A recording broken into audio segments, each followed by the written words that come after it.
Hello दोस्तों, स्वागत है मेरे चैनल टेक राकेश में, जहां मैं आपको न्यू टेक्नोलॉजीज़ एंड कंप्यूटर के बारे में इंफॉर्मेशन देता हूं। करंटली मैं आपको कंप्यूटर का कोर्स करवा रहा हूं, लेकिन मैंने सोचा कि आज का वीडियो मैं आपको न्यू टेक्नोलॉजी पे दूं। तो आर्टिफिशियल इंटेलिजेंस एक्चुअली ज़्यादा न्यू भी नहीं रहा, पुराना ही हो गया है। बट मुझे लगा कि आज इसके बारे में मैं आपको कुछ बताऊं, क्योंकि ये अभी भी मार्केट में ट्रेंड पे है। ठीक है, तो चलो मैं आपको इसके बारे में कुछ बताता हूँ। इंटरेस्टिंग टॉपिक है, आपको मज़ा आएगा। और अगर आप न्यू हो मेरे चैनल पर तो please like, share and subscribe. Okay, तो आर्टिफिशियल इंटेलिजेंस को शॉर्ट फॉर्म में एआई भी बोलते हैं और हिंदी में कृत्रिम बुद्धिमत्ता बोलते हैं। ठीक है, मतलब ऐसी बुद्धि जिसे बनाया गया हो ह्यूमंस के द्वारा। ठीक है, किसने बनाया है? ह्यूमन ने। कैसे बनाया है? मशीनों का यूज़ करके, कुछ क्रिएटिविटी करके। ठीक है, क्यों बनाया है? ताकि ह्यूमन का काम ईजी हो सके और भी ज़्यादा, है ना। तो चलिए इसके बारे में थोड़ा जानते हैं। और हाँ, अगर आपको कुछ भी इन्फॉर्मेशन निकालनी है तो आप चाहो तो वीडियो को पॉज भी कर सकते हो, ताकि आपको ज़्यादा से ज़्यादा इन्फॉर्मेशन मिल सके। तो कृत्रिम बुद्धिमत्ता, जिसे अक्सर एआई के रूप में जाना जाता है, एक ऐसा क्षेत्र है जो मशीनों को बुद्धिमान बनाने पर केंद्रित है। एज आई सेड, ये मशीनों को फोकस करता है किस चीज़ को? बुद्धिमान बनाने के लिए, है ना। ये कंप्यूटर प्रोग्राम और तकनीकों का उपयोग करता है। कंप्यूटर प्रोग्राम्स एंड प्रोसेस का यूज़ करता है जो मशीनों को सिखाना है यहाँ। ठीक है, समस्याओं को हल करने, प्रॉब्लम इशू सॉल्व करने, निर्णय लेने, डिसीजन ले सके, यहाँ तक कि कुछ मामलों में रचनात्मक होने, मतलब क्रिएटिव होने तक का क्षमता रखे, है ना, एबिलिटी हो। तो इसे कहते हैं आर्टिफिशियल इंटेलिजेंस। सोचिए कि आप एक रोबोट बना रहे हैं। क्यों बना रहे हैं? ताकि वो आपके घर का काम कर सके, है ना।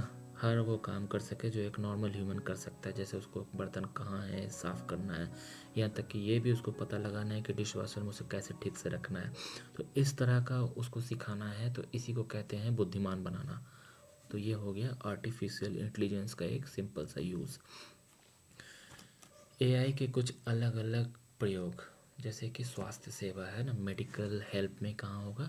डॉक्टरों को बीमारियों का निदान करने, उपचार की सिफारिश करने और दवाइयों की खोज करने में मदद करना। ठीक है, परिवहन, स्वचालित कारों, मतलब सेल्फ ड्राइविंग कार और ड्रोन का विकास करना जो सुरक्षित और कुशलता से लोगों का सामान ले जा सके।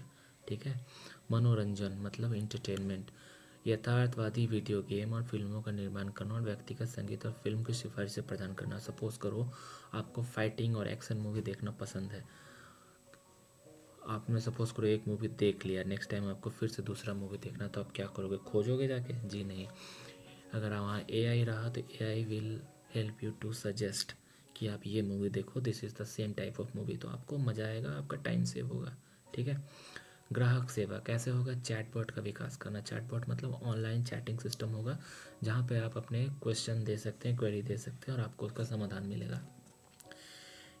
एआई अभी भी विकास के अपने प्रारंभिक चरण में है। अभी तक ये प्रोग्रेस नहीं हुआ एआई, लेकिन ये अभी अपने फर्स्ट पेज में है। ठीक है, जहाँ इसका इनिशियलाइजेशन होगा। ठीक है, अभी पूरी तरीके से हुआ नहीं है, लेकिन इसके भविष्य में क्रांति लाने की संभावना है, क्योंकि फ्यूचर में हमें ऐसा लगता है कि एआई बहुत ही जल्द डेवलप होगा और बहुत ही जल्द हमें इसके फ़ायदे भी मिलेंगे। यह हमारे जीवन के लगभग हर पहलू को प्रभावित करता है, जिसमें चीज़ें आसान, अधिक कुशल और अधिक सुखद हो सकती है। राइट, क्योंकि मशीन तो वैसे हमारा काम आसान करती है, लेकिन अगर एआई हो, मतलब एक इंटेलिजेंट रोबोट हमारे साथ रहेगा, तो हमारा काम बहुत जल्दी से आसान हो सकता है। हालांकि यह महत्वपूर्ण है कि कृत्रिम बुद्धिमत्ता का विकास नैतिक रूप से किया जाए। हमें यह सुनिश्चित करने की ज़रूरत है कि एआई का उपयोग किसी को नुकसान न पहुंचाया जाए। देखो, कोई चीज़ जितना फ़ायदा देती है उतना नुकसान भी दे सकती है। हाँ, बेस्ड ऑन कि आप कैसा यूज़ करते हो, उसको कैसा कमांड दे रहे हो, है ना। एआई के बारे में अधिक जानने के लिए आप ऑनलाइन संसाधनों की जांच कर सकते हैं, है ना। आप ऑनलाइन गूगल, याहू, यूट्यूब पे वीडियो वगैरह देख सकते हैं, या किसी विशेषज्ञ से बात कर सकते हैं। अगर उसका कोई नॉलेजेबल पर्सन है तो उससे भी बात कर सकते हैं।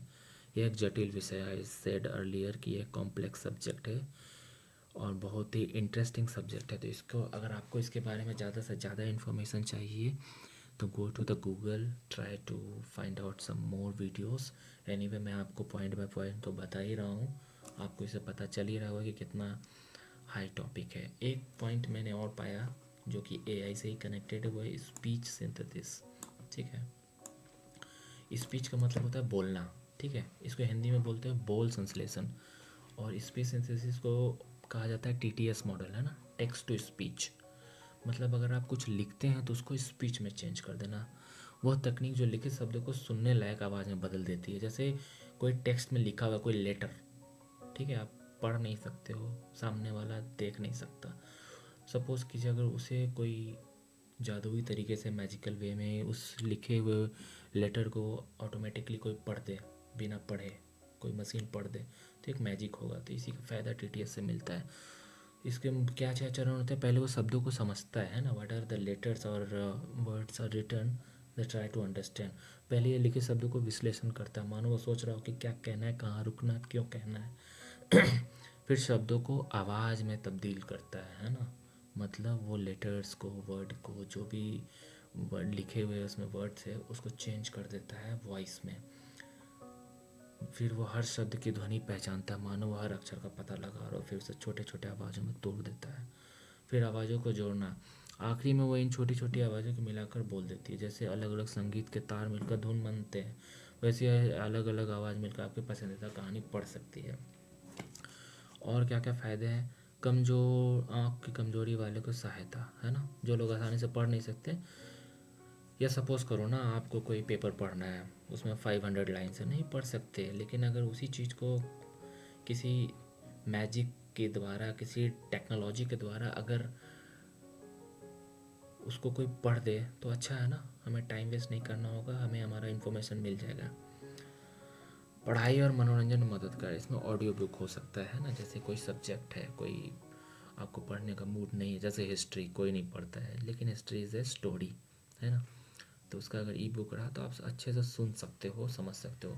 मशीनों से बातचीत, जैसे मैंने बताया था ना, जैसे एलेक्सा होती है या गूगल असिस्टेंट होता है, ये सब क्या एआई तो है। इससे आप डायरेक्ट बात कर सकते हो कि hey Alexa do this do that, है ना, तो दे कैन अंडरस्टैंड यू। भाषा सीखने में सहायक, इसमें सही उच्चारण सीखने में, बोलने का अभ्यास करने में मदद मिलता है, ठीक है। हालांकि बोल संश्लेषण अभी सीख रहा है, मतलब ये जो स्पीच सिंथेसिस है ना, ये भी अभी प्रोग्रेस में है, ज़्यादा यूज़ में नहीं है, बट लेकिन वो कई अलग जगहों पे कामों में कमाल कर सकता है, ऐसा हाँ साइंटिस्ट और जो भी इंजीनियर से वो सोच रहे हैं। आने वाले समय में इसकी आवाज़ और ज़िंदा और सच्ची लगने की उम्मीद है। सही बात है, जब भी कोई चीज़ डेवलप फेज में होती है या प्रोग्रेसिव फेज में होती है, तो हमारा जो बेसिक थॉट्स यही रहता है कि हमें उससे ज़्यादा से ज़्यादा इन्फॉर्मेशन मिलेगा आने वाले टाइम में। तो हम ऐसा होप कर सकते हैं कि हाँ, एआई बहुत जल्द बहुत ही वास्ट वे में हम यूज़ करेंगे और उससे हमें बहुत से फ़ायदे मिलेंगे और हम उसका फ़ायदा का यूज़ करेंगे। ठीक है दोस्तों, आज के लिए इतना ही। आने वाले दिनों में मैं आपके लिए और भी अच्छे अच्छे टॉपिक्स लाऊंगा, बट करेंटली हमारा कंप्यूटर का प्रोग्राम, कंप्यूटर का कोर्स अभी भी चल ही रहा है, तो आप कंटिन्यू कीजिएगा। Okay, thank you, take care, bye bye, जय हिंद।